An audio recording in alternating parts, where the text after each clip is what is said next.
And amidst the situation globally, millions of Americans are getting ready to travel for Thanksgiving. And we first reported last night on the worldwide travel alert issued by the State Department. And we're seeing continued tight security at travel hubs here in southern New England. Eyewitness News reporter Susan Campbell continues our in-depth coverage live at TF Green in Warwick. Most of the people we talked with today say they are aware of the travel alert, but they say it won't change the way they travel. Megan Kelly is flying home for Thanksgiving, and she's keeping a newly issued worldwide travel alert in mind. I've always been pretty observant, and I've always kind of watched out for who's around me because I was raised that way, so I'll just keep watching out, but I think everything will be fine. The U.S. State Department is telling travelers to exercise particular caution during the holiday season. According to an advisory the agency issued, terror groups continue to plan attacks using conventional and non-conventional weapons. What we seem to be experiencing is a competition between not only Al-Qaeda, but certainly the ISIS, the Taliban, Boko Haram, and other splinter groups as to who can be the meanest guy on the block. So the message is familiar, especially when you're traveling. If you see something, say something. You may see some additional security. You may see some other considerations that aren't normally there.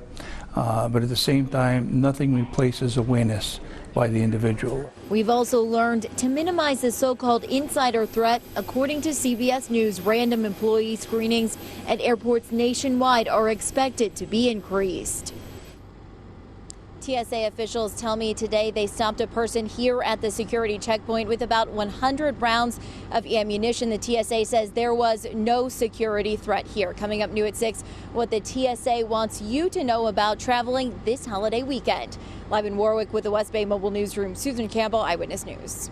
And the State Department's worldwide travel alert remains in effect as the busiest travel time of the year begins. New at 6 tonight, what the TSA wants travelers to know this week. From the West Bay Mobile Newsroom, Eyewitness News reporter Susan Campbell is live over at TF Green Airport in Warwick. We spoke with the federal security director for the TSA here in Rhode Island. He tells us it's important for travelers to pack their patience and to allow for plenty of time to get through security.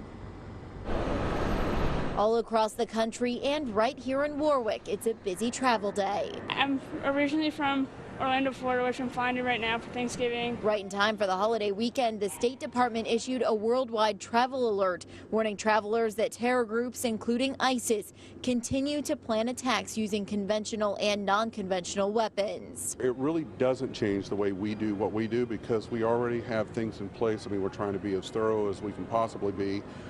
We have a lot of things in place that you see, some things you don't see, and the reality is we're going to be extremely thorough when we're processing every passenger. Travelers we talked with say they're aware of the alert. I usually kind of look around and stuff like that, look for the empty bags or the alone bags and stuff like that, the stuff they tell us to do, but I mean, it's not really changing what I do. I'm just going to try and get home as quick as possible. Does it change anything about the way you travel or what you're looking for? I don't really think so. I mean, life is a chance to begin with. The travel alert expires on February 24th.